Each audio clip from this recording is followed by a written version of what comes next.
your best choice. BEFM, 부산영어방송. Coming up next is Busan Worldwide with Stephanie Yoon. BEFM, 부산영어방송.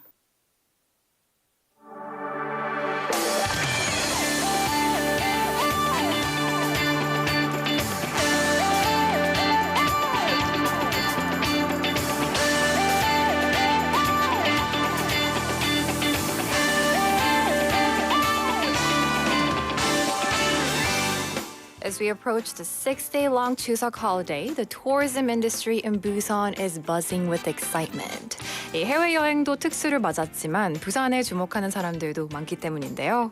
Yes, there's been a growing interest in the city of Busan, and after the Chuseok holiday, we have the Chinese National Day holiday and the Busan International Film Festival on the horizon, ensuring that the autumn tourism boom in Busan continues. Well, listeners, this is Busan Worldwide, and I'm your host, Stephanie Yoon.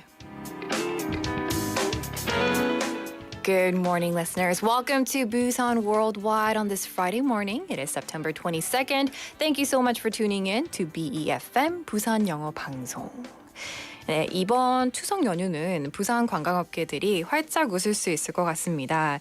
Now, when we think of Busan, we often picture Haeundae and Eastern Busan. But recently, original downtown area and Western Busan have also emerged as new tourist destinations, which will be a plus for local businesses during this holiday season. And well-known hotels in Haeundae have already reported booking rates close to full occupancy during the Chuseok holiday period. Now, the Busan Tourism Organization has also prepared special offerings for people traveling within the country. 부산관광공사도 해외가 아닌 국내를 선택한 가족 관광객과 젊은 호캉스족을 위해 시티 투어 버스, 다누비 등 요금 할인은 물론 이벤트를 많이 준비했는데요. That's right, they're providing discounts on city tour buses, 다누비 trains, and more. And for this Chuseok holiday season, I hope many people will create wonderful memories right here in Busan indeed. Well, listeners, thank you so much for tuning in to BFM 부산영어방송 on this Friday morning. Let me briefly tell you what we have going on for the next hour. So coming up next, we have The Interview, which is our main segment of the day. We're going to be talking about International School of Busan, so stay tuned for that. After that, we have Up Busan 2030 and News Insight, which is our special segment for Fridays. And as always, we are live on YouTube, so you can go to YouTube and search BEFM or 부산영어방송. Check out our studio as well as our guests in the studio in about 2 seconds. And you can send us free messages on YouTube as well. From Busan to the world, Busan Worldwide. 오늘의 더 인터뷰 라이브로 만나보시죠.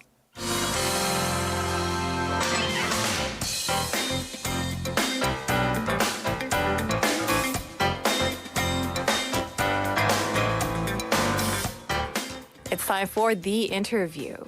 Now, International School of Busan, also known as ISB, is celebrating its 40th anniversary this year. Over the past 40 years, the school has been nurturing global talent in the global hub city of Busan, and students who have experienced the differentiated curriculum at the school have made their mark in every corner of the world. So joining us today is Simon McCloskey, head of the school and current senior or 12th grader at the school, Elli Pirounakis. And you're gonna have to correct me a little more than that during the interview. 이 글로벌 허브 도시 부산에서 글로벌 인재를 양성하고 있는 부산국제외국인학교 ISB가 올해로 40주년을 맞이했습니다. 지난 40년 동안 차별화된 커리큘럼으로 교육받은 학생들이 지구촌 구석구석에서 자신의 역량을 펼치며 활약하고 있다는데요. 오늘 더 인터뷰에서는 사이먼 맥클러스키 ISB Head of School 그리고 12학년 재학 중인 엘리 Pirounakis를 만나보겠습니다. Well, hello and welcome. Hello. Good morning. Welcome. Good morning. Well, could you say hello to our listeners and introduce yourselves? Could you start, Simon? Sure. My name is Simon McCloskey, and I'm the head of school at the International School of Busan over in Gijang. If you don't know where we are, we're close to Osiria train station, next to the new theme park, and close to IKEA. So we're in that part of town, so not too far away. We're an international school. We're English medium. We're non-profit making, and we're an international baccalaureate world school, offering the primary years program, the middle years program and the diploma program, which is the qualification which prepares kids to go off to universities across the globe. We have about 350 students, and we have representatives from about 40 different nationalities across the globe. Oh, wow. Well, it's a pleasure to have you in the studio, Simon. Ellie, could you introduce yourself as well and correct me with your last name, please? No problem. Hello, my name is Elli Pirounakis. I am currently a senior at International School of Busan, and I've lived in Busan for about 16 years. I was born in Ulsan. Oh, wow. So 16 years, born in Ulsan and now living in Busan, going to ISB. Well, it's a pleasure to have you in the studio. You are on live radio today. So how do you feel right now? Pretty nervous. Yeah, I'm feeling pretty nervous. I'm sure you'll do perfectly fine. Now, we did hear a bit about International School of Busan. So, Ellie, when did you start attending ISB and what made you decide on going to the school? Well, the first time I attended the school was actually back in 2008 when our school was located in Dalmaji. So, well, I talked to my parents who made the decision for my 3-year-old self to why they attended ISB. And some of the reason was that it was non-profit. It was founded by parents, and overall they favored the ISB system between the 2 international schools that were there. Wow, I see. So since 2008, you've been going to ISB.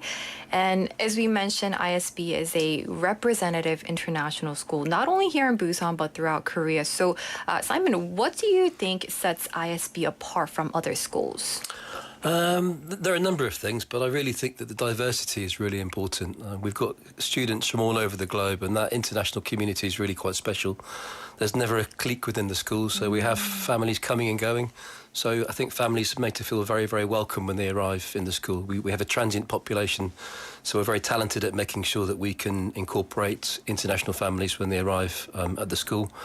I think we've got a really great programme of sports and creative arts and after-school activities as well. So our after-school programme has, you know, it's got surfing, rock climbing, soccer, basketball, volleyball, we've got theatre, artistic, creative clubs, all kinds of things going on. So there's a really wide variety of opportunities for our students, and we're very, very diverse, inclusive and welcoming. Yeah. Can I go to that school? You'd be very welcome. Well, you mentioned diversity. Ellie, how diverse do you think, or would you say ISB is?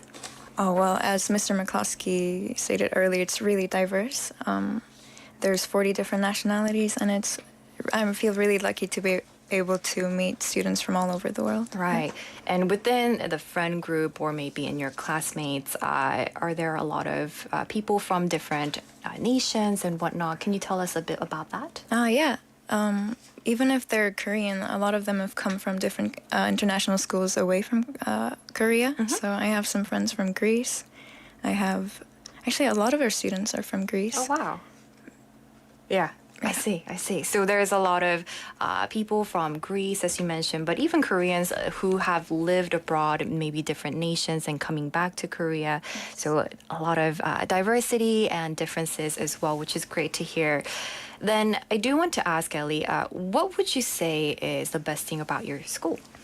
I think it's a very long list, and I think my absolute favorite thing about this school would be the opportunities it lends the students to grow not only as thinkers, but as problem solvers, and to grow their individuality within the ISB community by being able to participate in after-school activities, sports, and more student-led areas like CAS, which is part of the IBDP program, which is creativity, activity, and service, where it's more student-led and we have the freedom to choose and document all of these. I see.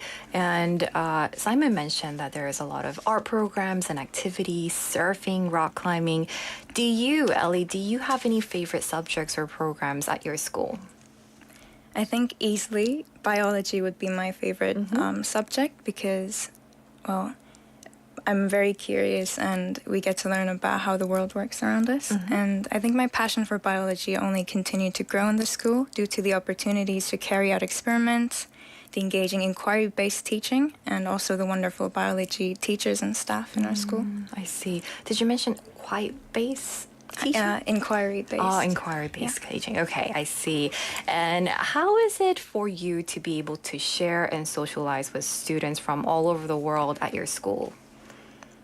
Again, I feel really lucky to to be able to meet students and friends from different backgrounds.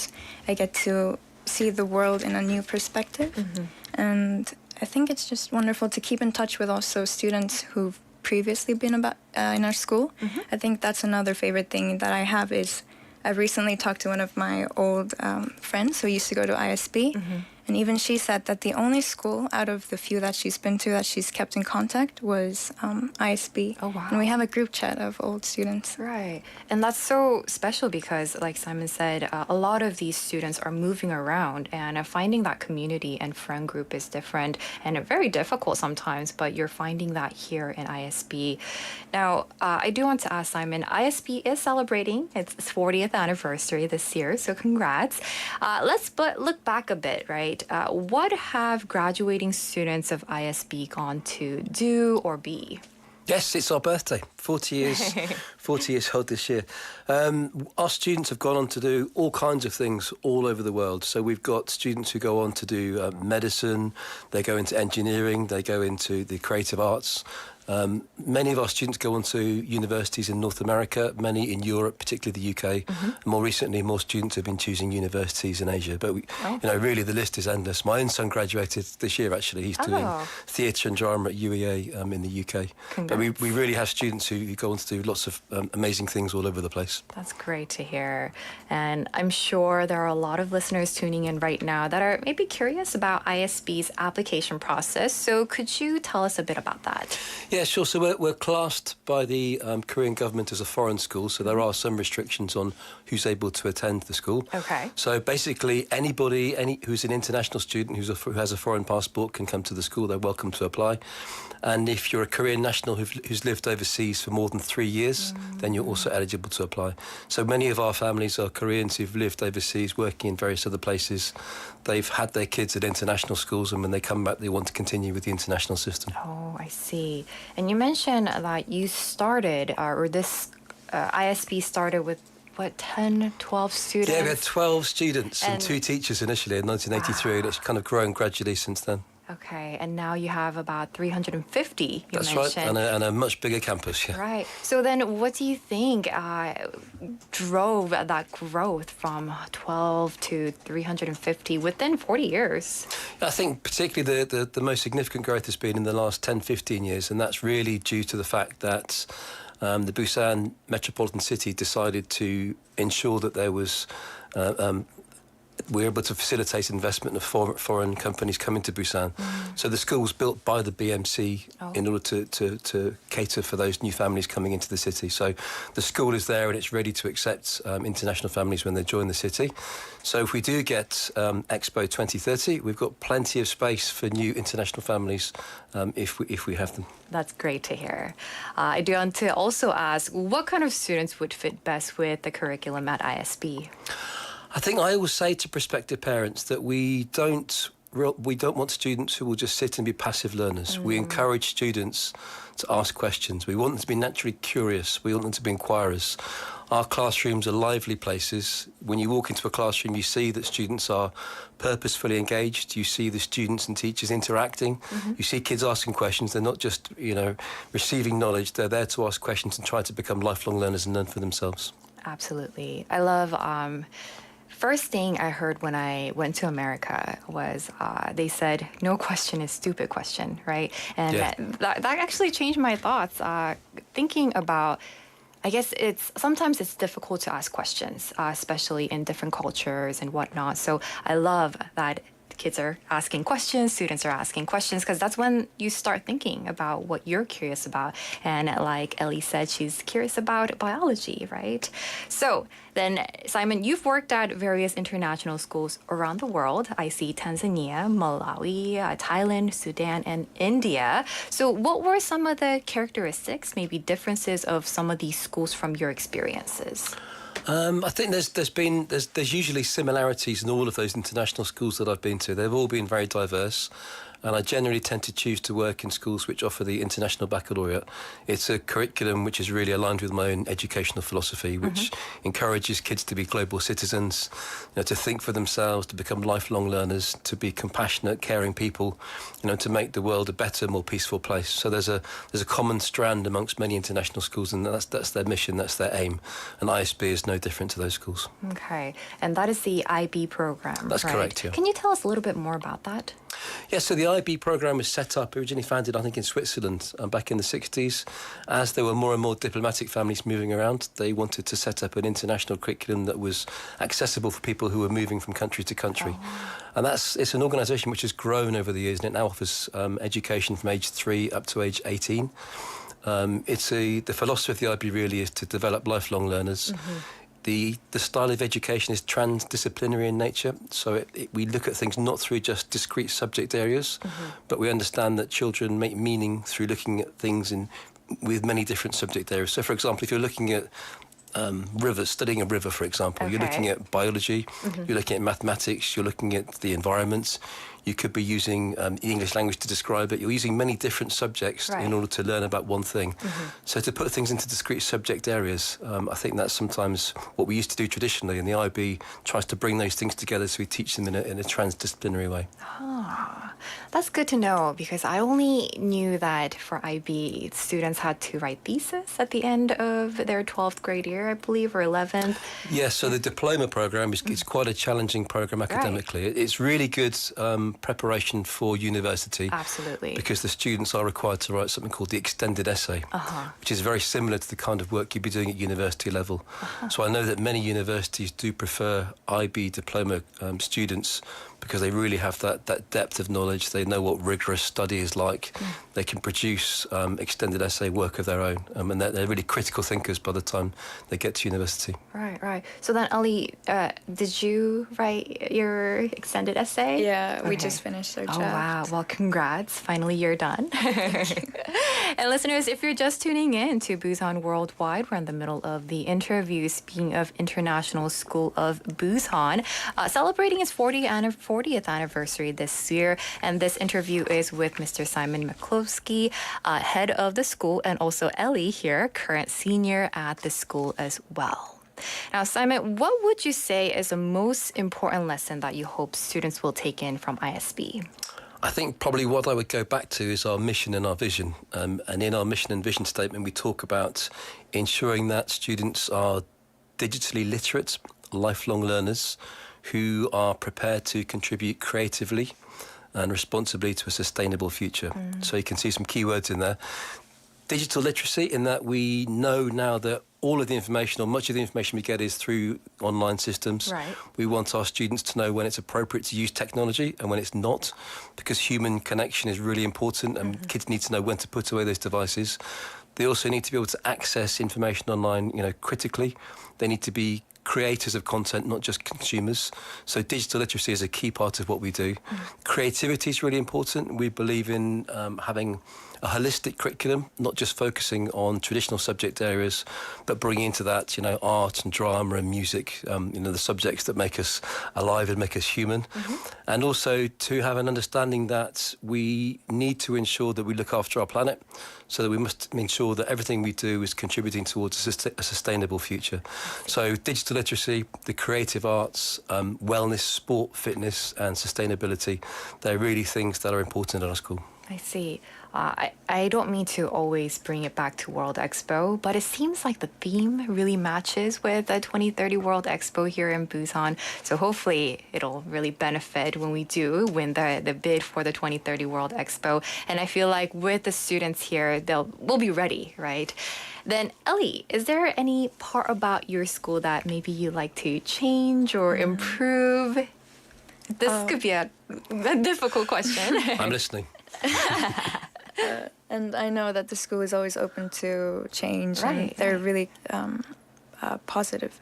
I think because I've been at part of this school for so long, I've watched the progressive positive changes and improvements of our schools that they've implemented over the years, which I'm actually pretty thrilled about. However, personally, I hope that the school could raise more opportunities to connect with the local community, which would actually help consolidate my identity as a half Korean. Yeah, that's a really great point. Yeah, and maybe do you have any ideas in terms of what kind of events or how you would cooperate with locals and the city as well? As of right now, I don't have anything set in stone, but I think if I talk to maybe the staff or send out a form to other students who are thinking similarly, I think we can come to a direction to follow. Absolutely. Simon, what do you think? Yeah, and I think it's a great idea. I mean, I would say it's been quite challenging during COVID times. I think the school had really good community links, but the restrictions placed on COVID made it very challenging for us to take our programmes out into the local community. So I think Elli's absolutely right. It is something that we would like to focus on and develop in the future. I should add as well that our school, what's also really important is student involvement and decision making. So I'll often sit down and meet with students, or the principals will meet with students, and they come up with suggestions as to how to make our school better. And if it's possible, we try to make sure that we do that. A recent example was we have an eco club, and they came to me, I think, 18 months ago, and they said, could we think about perhaps green energy? Is it possible to look at solar power? Wow. So we applied for a government grant, and then over the summer we now have solar panels installed on our roof, which generate 20% of our energy at the school. So that was a student-initiated idea which transferred itself to a real-life improvement of the school. That's amazing. And it's a great idea, but also it really empowers the students. And great idea from Elli as well. So thank you for sharing. Now, as we mentioned, ISB is celebrating its 40th anniversary this year. As you mentioned, it's a birthday. So what events or programs are prepared in celebration of the anniversary? We've got a great party planned next Wednesday. Tell us. Tell us more. Yeah, it's a secret, so I can't give too much away. Okay. We want to make it a surprise for the students, but we've got a rock band performing on a big stage on the fields. We've got cake. We've got some traditional Korean events, dancing and drumming coming as well. We've got some speeches. We've got a speech from the mayor of Busan. We've got the Gijang congressman coming. We've got the mayor of Gijang, some other very important VIPs coming to the school. We'll have parents there, and the kids will be there, and we should have a great, fun afternoon, I hope. I'm just hoping that the weather is good because we're outside. Right, fingers crossed. Yeah. Yes, I think it will be good for now from what I've seen so far. But I do hope that it'll be a wonderful event. I'm really excited for the rock band for you guys and the cake as well. And before we wrap up today's interview, I do want to ask some of the future plans that you have going on. So for Simon, any future plans or directions in leading ISB? I think we're always looking for improvement, and one of the ways we do that is we're frequently talking with our parents and with our students and with our teachers, and we go through a process of continual improvement. So we're always looking at ways that we can update our facilities. At the moment, we're looking at trying to convert many of our learning areas into more contemporary spaces. So we're changing the way classrooms are laid out, and we're spending a fair bit of money to make sure that our classrooms are equipped for learning in the 21st century. Great to hear. And then for you, Elli, any future plans in your studies? For my studies, we're actually preparing for our application process right now at school, and my current plan involves pursuing a bachelor's degree in biology, hopefully in the UK, and then moving to Switzerland to further my education with a master's degree. And I think one of the remarkable aspects of my school experience has been the resilience and adaptability it has instilled in me. So who knows, maybe I might end up choosing a completely different path if I wanted to. Right, and you're allowed to, right? Yeah. So I'm really excited for your future and all the plans that you have and maybe changes that you have as well. And before we wrap up, do you have any last words you want to share with anyone tuning in today, or maybe your family members or even school tuning in today? Let's start with Simon. I'd like to say firstly thank you to Elli. I know she was a bit nervous, and I think she's done a great job Absolutely. articulating the feelings of our students at ISB. I'd like to say a huge thank you and happy birthday to the entire ISB community. There's been lots of people over 40 years who've contributed to making our school so special. I'm really optimistic and positive about the future of the school, and I'm keeping my fingers crossed that Busan Expo 2030 comes to Busan, because I think that will also help to improve our community, and we're ready for those students and those families if they do make it to Busan in the future. Mm-hmm. Can you sing us a happy birthday song? I'm just kidding. Elli, do you have any last words for us? Well, I was actually pretty nervous. I still am a little bit. Aww. And I think I really want to thank the school for kind of basically building who I am today, and being able to have such a great support system that I can lean on to, for introducing lifelong friendships that I'm still in contact with today, and for so many open doors and paths that I can choose. And I think it's such a wonderful school. I absolutely agree. And thank you both for being here today for the interview. And Ellie, I know you were nervous, but you did perfectly fine. So I really appreciate both of you and your time.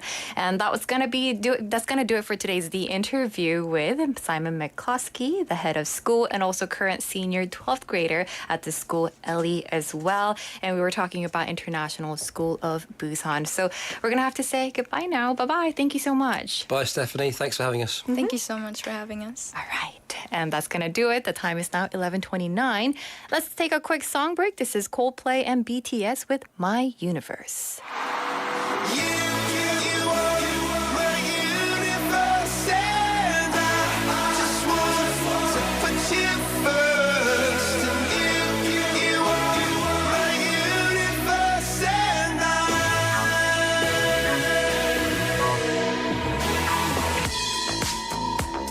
In the night I lie and look up at you.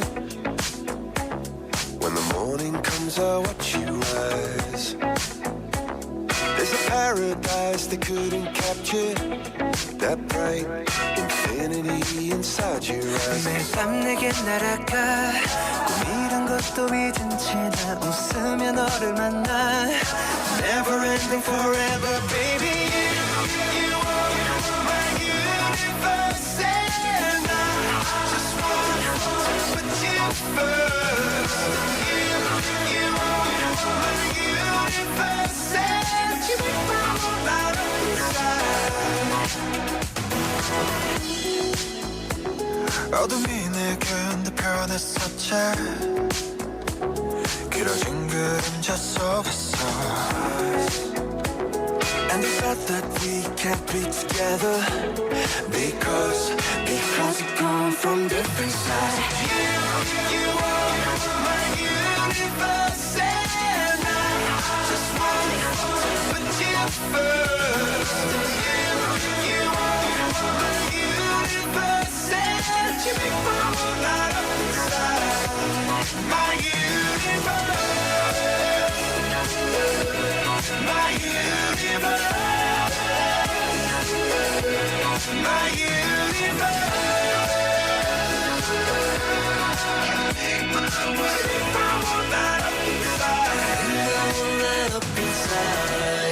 나를 밝혀주는 건 너란 사랑으로 수놓아진 별.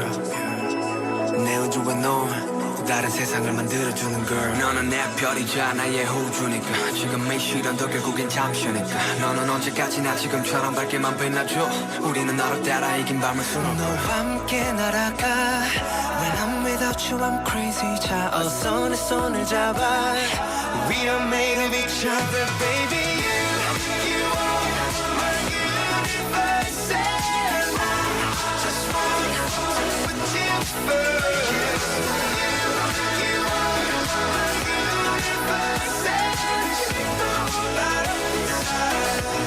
My universe, my universe, my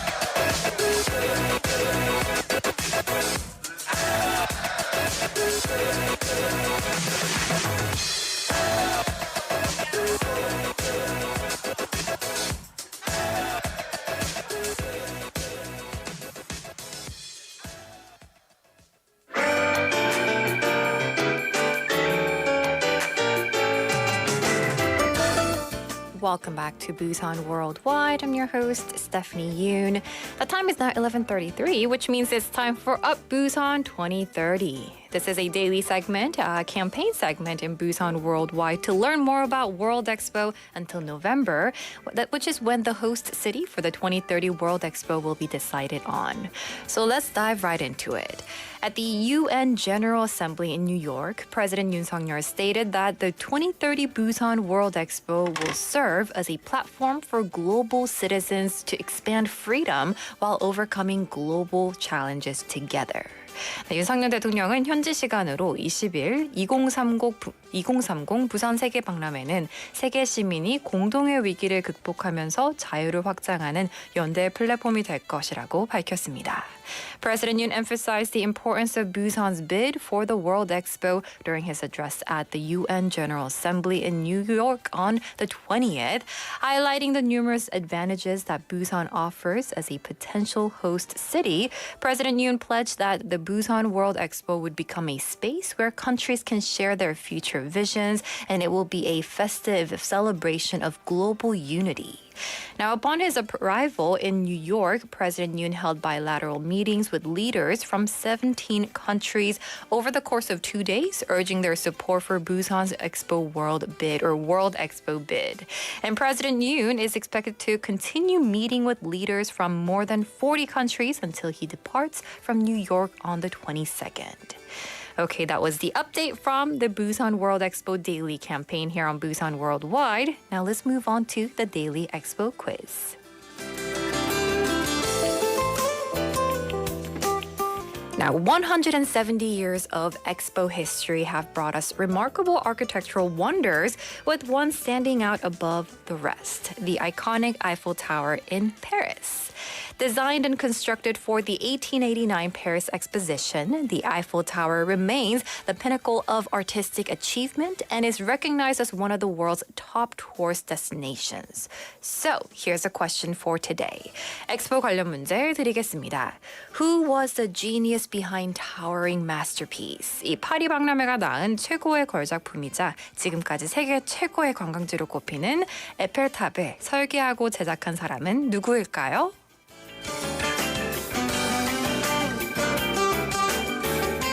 And the question was, who was the genius behind constructing and designing the Eiffel Tower? The answer is Gustav Eiffel. Now, the tower was named after its designer. 정답은 바로 구스타브 에펠입니다. When the plan was unveiled to build a 300-meter tall iron structure, it met with great opposition from France's academic, media, and artistic circles. And critics argue that such a steel structure poses a risk of collapse and would be an eyesore, disrupting the picturesque Paris landscape, right? However, Eiffel, he persevered with unwavering determination. And once the Eiffel Tower was completed, all of the people had actually mixed reactions. Some praised it as astonishingly beautiful and majestic, while others said it was a gigantic factory chimney. Yet, as Eiffel predicted, public sentiment gradually shifted in favor of the tower. Actually, as you know, the foreign tourists, right, in particular, couldn't help but love it, right, and marvel at its magnificence. And in fact, the Eiffel Tower generated enough revenue from entrance fees alone to cover its construction costs even before the expos ended, and it truly became a symbol of France's architectural and engineering ability indeed. Well, that's it for Up Busan 2030, a daily campaign for the Busan World Expo. We will continue this segment until November. Now, listeners, let's take a quick song break. This is Charlie Puth with Light Switch.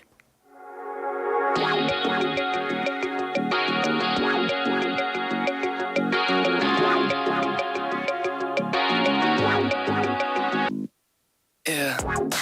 Why you calling at 11:30 when you only wanna do me dirty? But I hit right back 'cause you got that, yeah. Why you always wanna act like lovers, but you never wanna be each other's? I say don't look back, but I go right back and all of a sudden I'm hypnotized. You're the one that I can't deny.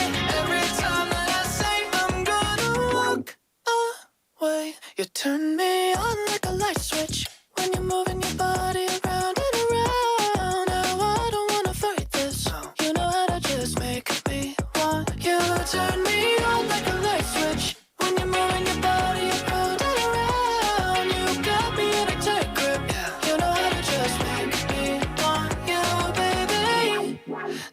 it when you keep me guessing.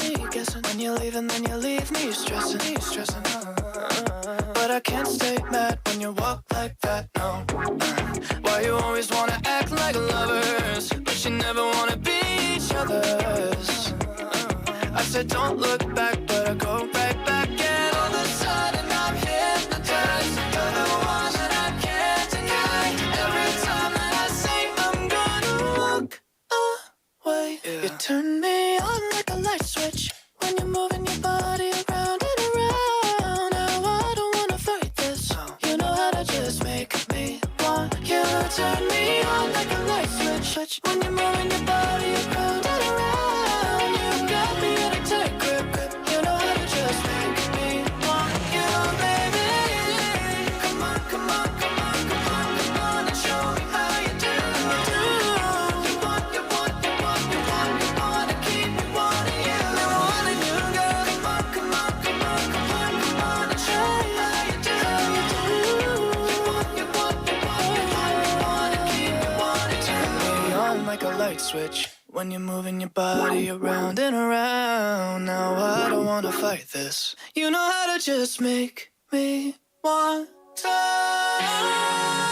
You turn me on like a light switch. When you're moving your body around and around. You got me in a tight grip. You know how to just make me want you, baby. Come on, come on, come on, come on, come on and show me how you do. You want, you want, you want, you want to keep me wanting you, baby. Come on and show me how you do. You want, you want, you want, you want, you want to keep me wanting you.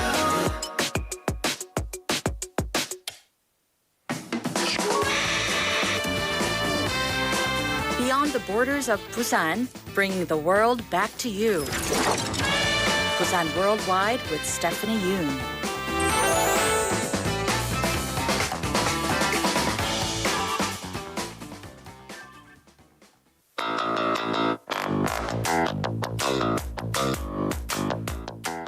It's time for News Insight.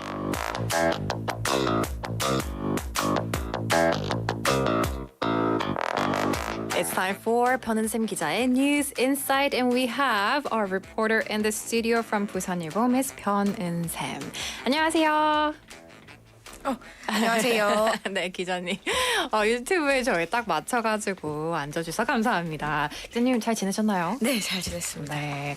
All right. Well, now we have Miss 변은샘 in the studio, and we're going to be talking about something very important happening especially here in Busan as well as Gijang. So there is an ongoing dispute involving the residents of Gijang County in Busan and the Korea Electric Power Corporation and KEPCO over the construction of transmission towers. So let's jump into it.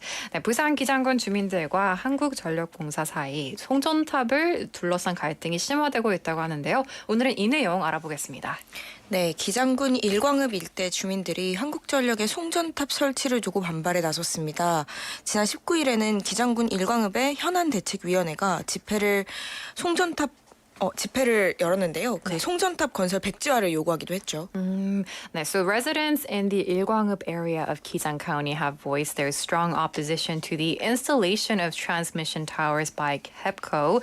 And on the 19th, the Ilgwangup's current issue response committee held a rally demanding a halt to the construction of these towers in KEPCO, meaning Korea Electric Power Corporation.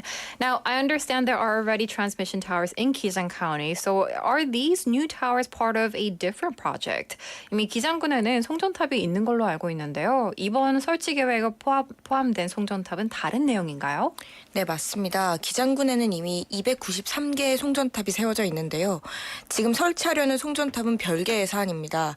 해당 사업은 기장읍부터 정관읍을 경유하는 약 9km 구간에 세우는 건데요. 총 27개의 송전철탑이 계획되어 있습니다. 이 구간에 송전탑 대신 전선을 지하에 설치하면 하면 사업비가 기존 약 350억 원에서 약 2천억 원으로 급등하기 때문에 한전은 송전탑 설치를 대안으로 찾고 있습니다. I see. So Gijang County already has 293 transmission towers in place. However, the ones under discussion here are part of a separate project. This project aims to install 27 new transmission towers over approximately 9 kilometers from Gijangeup to Jeongwaneup. And the reason for this project is that if the transmission lines were buried underground in this area, the cost would escalate from the current 350 billion won to about 2 trillion won. So KEPCO opted for tower installation as an alternative. 그럼 주민들이 주장하는 내용은 어떤 거죠? 예, 기장 주민들은 한전의 송전탑 건립 계획을 아주 처음부터 재검토해야 한다고 주장을 하고 있습니다. 네. 지금 건립 계획되어 있는 송전선로는 기장의 명산인 일광산과 다름산을 통과하는데요. 송전탑이 세워지게 되면 그 기장의 자연경관을 크게 해친다는 게 그 이유입니다. 특히 송전선로가 지나가게 될 경로에는 약 2만 세대가 거주하는 일광신도시와 장안의 주택지도 인접해 있어서 주거환경의 침해도 크게 우려되고 있는 상황입니다. 19일에 발표한 성명서에서 주민들은 한전이 송전선로 건립 사업을 일방적으로 추진하고 있다. 지중화가 이루어지지 않으면 건립 계획을 결사 반대할 것이라고 밝히기도 했습니다. 그렇군요. So the Gijang residents argue that KEPCO should reconsider its plans for these transmission towers, and the proposed transmission lines are set to pass through the iconic Ilgwang Mountain and Tarim Mountain, which are natural landmarks in Gijang, right? And residents fear that the building of these towers will significantly harm the natural landscape. Also, the transmission lines will take runs adjacent to the Ilgwang Shindoshi, which houses approximately 20,000 households. So residents there are deeply concerned about the potential disruption to their living environment. And in a statement released on the 19th, residents declare that, and I quote, KEPCO is unilaterally pushing forward with the construction of the transmission lines. We will strongly oppose the project unless underground installation is considered. 그렇다면 기장군의 입장은 어떤가요? 예, 기장군도 군민들과 의견을 같이 하고 있습니다. 기장군은 이미 원전 밀집 지역으로 타 지역의 전력 공급을 위해 송전탑이 설치되어 있는 상황입니다. 그러니까 이런 상황에서 추가로 송전탑을 설치하는 것은 형평성이 맞지 않다는 이유인데요. 지역 주민 희생을 감안해서 송전선로를 지중화해야 한다고 주장하고 있습니다. I see. So Gijang County shares the concerns of its residents. They believe that installing additional transmission towers in an area that is already densely populated with power infrastructure to supply power to other regions is unfair, right? Gijang County has been advocating for the underground burial of these transmission lines, taking into consideration the sacrifices made by local residents to provide power to other areas. 기장 주민들의 반발은 이번이 처음인가요? 예, 그렇지는 않습니다. 지난 4월에도 주민들은 한 차례 한전건설본부에 찾아가서 송전탑 건설 반대 집회를 열었었는데요. 당시 주민들은 송전선로의 지중화를 요구했고 한전 측은 지중화에 대한 의지가 있다라고 이제 밝혔다고 이제 주민들은 얘기를 했습니다. 하지만 당시에도 한전 측은 현재 경영 상황에서 지중화 비용인 2천억 원을 부담하기는 어렵다고 밝혀서서 결론이 나지 않은 채로 끝났습니다. 그때 남은 갈등의 불씨가 연말까지 이어지고 있는 상황입니다. I see. So this isn't the first time that Gijang residents have expressed their opposition. Back in April, they organized a rally and visited KEPCO's construction headquarters to protest against the construction of transmission towers. At that time, the residents demanded that the transmission lines be buried underground, and KEPCO indicated their willingness to consider underground installation. However, KEPCO mentioned that due to the current financial constraints, bearing the cost of approximately 2 trillion won for underground installation was challenging. This unresolved issue has continued, leading to the current situation. 그럼 갈등이 해결될 여지는 있는 상황인가요? 한전 측은 이번 기장의 장안 송전선로는 기장 지역의 안정적인 전력 수급을 위해서는 불가피한 사업이라고 밝히고 있는데요.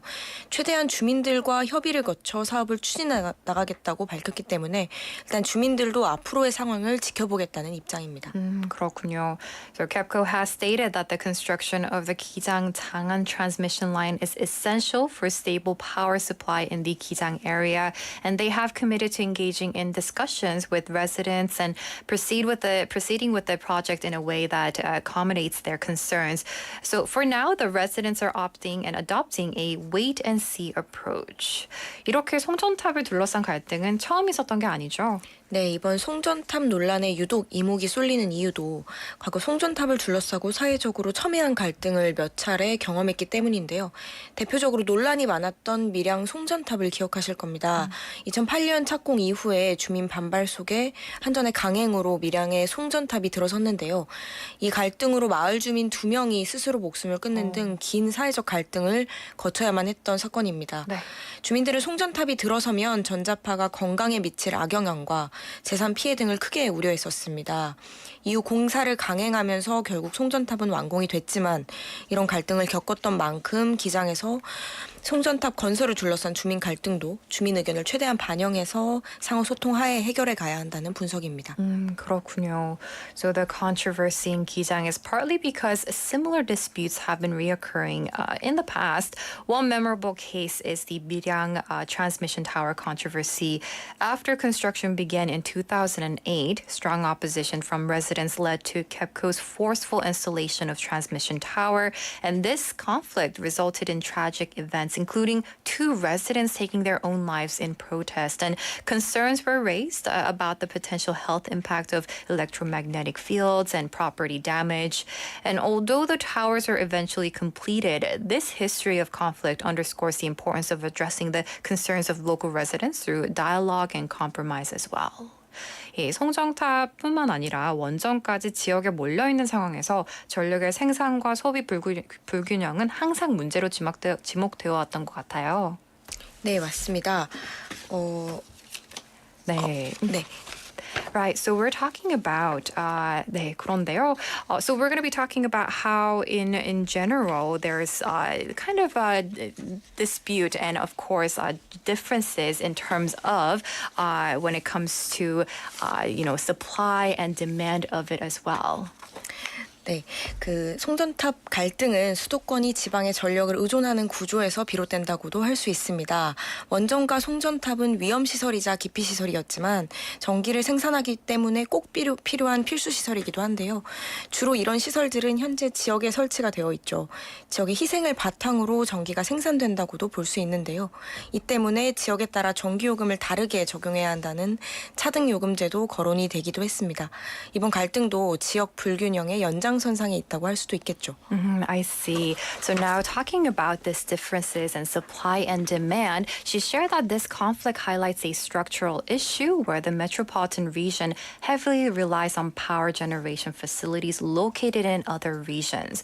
Both nuclear power plants and transmission towers are considered essential infrastructure despite their potential hazards, and they play a critical role in electricity production, and they're predominantly located in rural areas. And this situation has led to discussions about differentiated electricity pricing based on regions to address these disparities. The ongoing dispute in Gijang shows this regional imbalance. 그럼 오늘 내용 정리하고 마무리해 볼게요. 네, 기장의 송전철탑 추가 설치를 두고 한전과 주민들 사이 갈등이 이어지고 있습니다.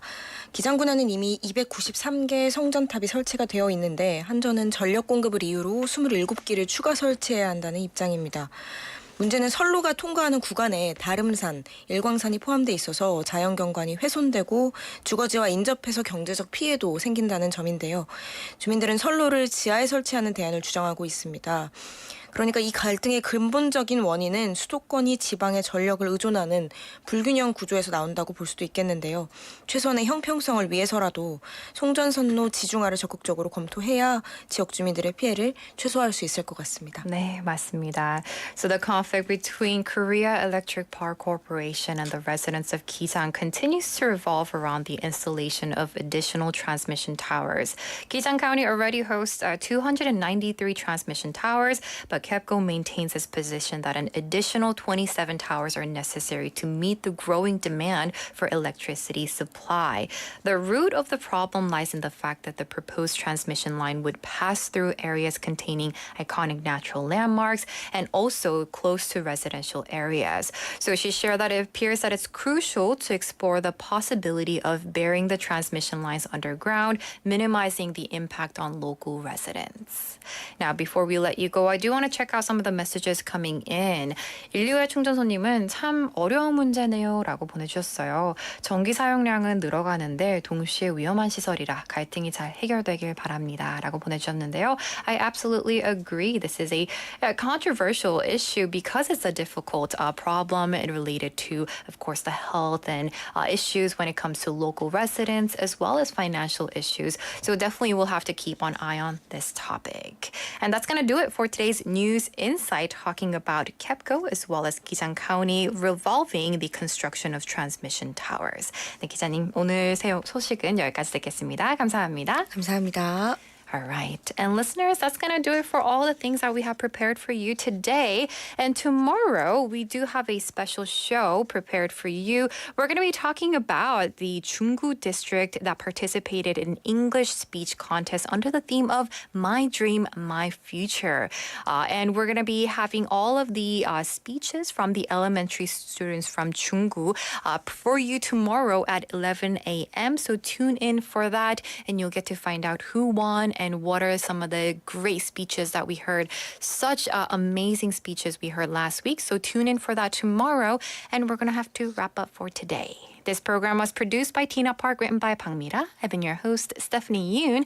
And final song for today is Seo Young-eun with 가을이 오면. I'll see you tomorrow. Bye-bye.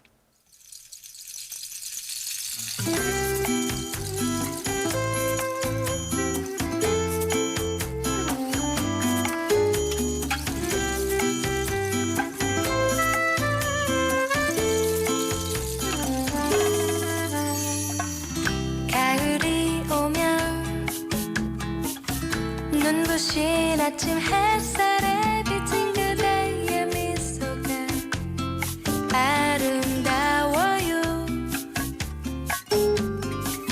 눈을 감으면 싱그러운 바람 가득한 그대의 맑은 숨결이 향기로워요.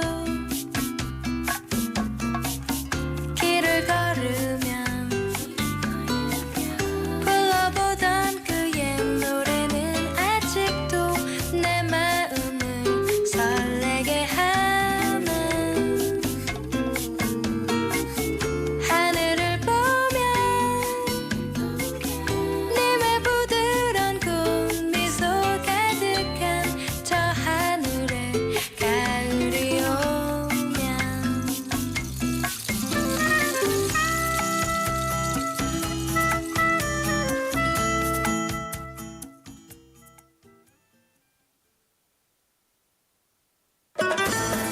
Hi, I'm Roberto Fernandez from Mallorca, Spain. I have been living here in Busan for more than 5 years with my Korean wife and twin boys. Back in 2020, I was invited to a game by a friend of mine. Since in Spain, football is the most